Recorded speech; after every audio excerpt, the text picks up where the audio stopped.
ሰላም ውድ ቤተሰቦቼ እንደምን አላችሁ እንደምን ቆያችሁ ሁሉ ሰላም ሁሉ መልካም እኔ ጋር እግዚአብሔር ይመስገን ሁሉም ሰላም ነው ሁሉም መልካም ነው እግዚአብሔር ስም እየተባረከ ይሁን በያላችሁበት ቦታ ጌታ እግዚአብሔር ይጠብቃችሁ ከኪፉ ሁሉ ይሰውራችሁ እኔ እይታችሁ መሲ ይባላልው የኔ ቻናሉ የኔ ዩቲዩብ ተከታታይ ሁላችሁ እግዚአብሔር አምላክ ይባርካችሁ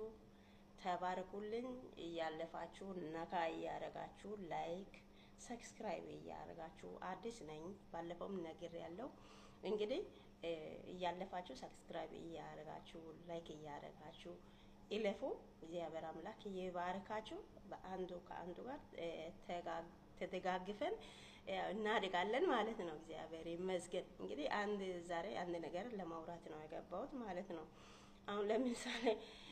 በዚች ሰዓት ሄርሜላና አብርሽን ሩታ የማቅ ሰው አለ ብዬ አላምንም እና እስቲ እናንተ ሄርሜላ እህት ብትሆንስ ምን ታደርጋላችሁ እና አብርሽ ደግሞ ወንድም ቢሆን ምን ታደርጋላችሁ እስቲ ሐሳቡን ኮሜንቱን በአስተያየት ላይ ጻፉልኝ በራሴ በኩል ቢሆን ይሄቴ ብትሆን ሄርሜላ እኔ እንዴት እንደማያረግ እኔ አውቃለሁ ደግሞ አብርሽ 10 ጊዜ የሚወድ ወንድም ቢሆንም ያን ነገር እሱ ስታደርግ በሚስት ላይ በቤተሰቦች ክብር ላይ እንደዚህ ዩዝለስ ነገር careless behavior ይሄንን አምጥቶ እሱ ሲያወራ እንደዚህ ሲሆን አይቼ እኔ በራሴ በኩል እንዴት እንደተናደድኩ እግዚአብሔር ማደርገው ነገር እኔ አውቃለሁ እግዚአብሔር ሴት ሆኖ እግሩን ከፍቶ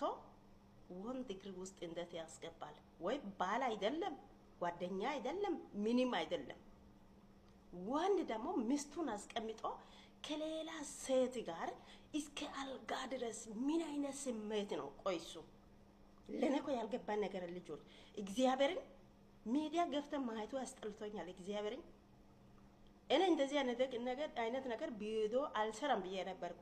ግን ሲያይ በጣም ነው የሚያስጠላ ባሎቻችን እዛ ሚዲያ ገፍቶ ያያሉ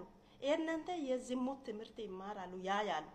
ጥሩ አይደለም ጥሩ ነገር ይዛችሁ ሚዲያ ወጡ በእግዚአብሔር ሲያስጠላ